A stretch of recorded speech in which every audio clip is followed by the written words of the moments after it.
नमस्कार, astrology pro channel में मैं दीपक लोहनी आपका हार्दिक स्वागत करता हूं। वर्ष 2021 में जन्माष्टमी का पर्व कब है, इसका शुभ मुहूर्त क्या है, साथ ही साथ इसकी पूजन विधि, कथा और महत्व के बारे में आज की वीडियो में हम चर्चा करेंगे। जन्माष्टमी का जो त्योहार है वह तो आपको पता ही है कि कृष्ण जन्मोत्सव के रूप में मनाया जाता है।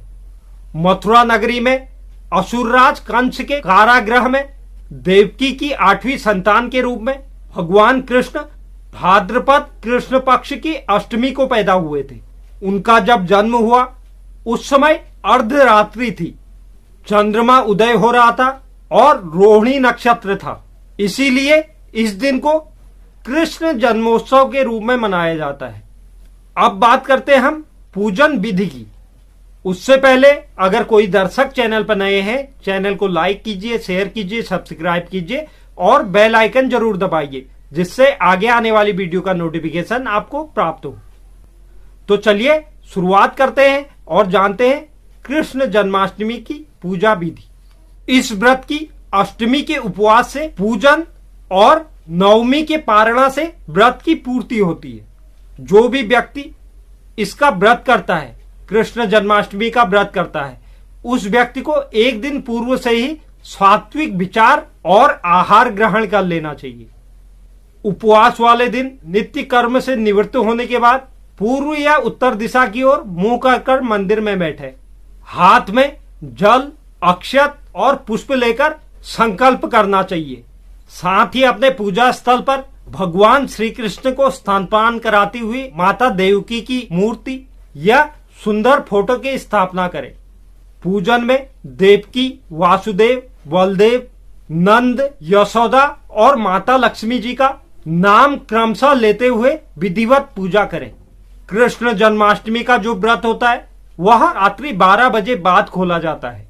वर्ष 2021 में जन्माष्टमी का जो पर्व है वह 30 अगस्त सोमवार के दिन है। पूजा का जो मुहूर्त है वह रात में 11:59 से रात में 12:44 तक है। इस 44 मिनट की अवधि में आप पूजन कर सकते हैं और इसका जो पारण मुहूर्त है वह 31 अगस्त को सुबह 5:57 पर है। अब बात करते हैं जन्माष्टमी की कथा के संबंध में। द्वापर युग के अंत में मथुरा में अग्रसेन राजा राज्य करते थे। अग्रसेन के पुत्र का नाम कंस था। कंस ने अग्रसेन को बलपूर्वक सिंहासन से उतारकर कारागार में डाल दिया था और स्वयं सिंहासन पर बैठ गया। कंस की एक बहन थी देवकी। उसका विवाह यादव कुल में वासुदेव के साथ निश्चित हो गया।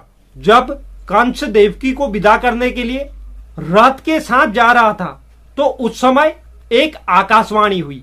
उस आकाशवाणी में कंस को यह ज्ञात हुआ कि देवकी की 8वीं संतान उसका वध करेगी। तो कंस ने अपनी बहन को मारने का मन में विचार बना लिया। जब वह उसे मारने के लिए आगे बढ़ा तो वासुदेव ने कंस से बोला कि तुम्हें जो खतरा है वह देवकी से नहीं बल्कि उसकी 8वीं संतान से है। तो इसलिए देवकी से जो भी संतान उत्पन्न होगी वह मैं आपके हवाले कर दूंगा। वासुदेव की यह बात सुनकर कंस इस चीज के लिए तैयार हो गया, लेकिन उसने यह शर्त रखी, जब तक इसकी 8वीं संतान न हो जाए तुम्हें कारागार में बंदी बनकर रहना पड़ेगा। और दोनों को बंदी बनाकर उसने अपने कारागार में डाल दिया। जैसे ही देवकी की प्रथम संतान उत्पन्न हुई, कंस ने उसका वध कर दिया। इसी तरह से वह निर्दयता पूर्वक लगातार 7 संतानों का वध कर चुका था। भाद्रपद के कृष्ण पक्ष की अष्टमी को रोहिणी नक्षत्र में श्री कृष्ण भगवान का जन्म हुआ।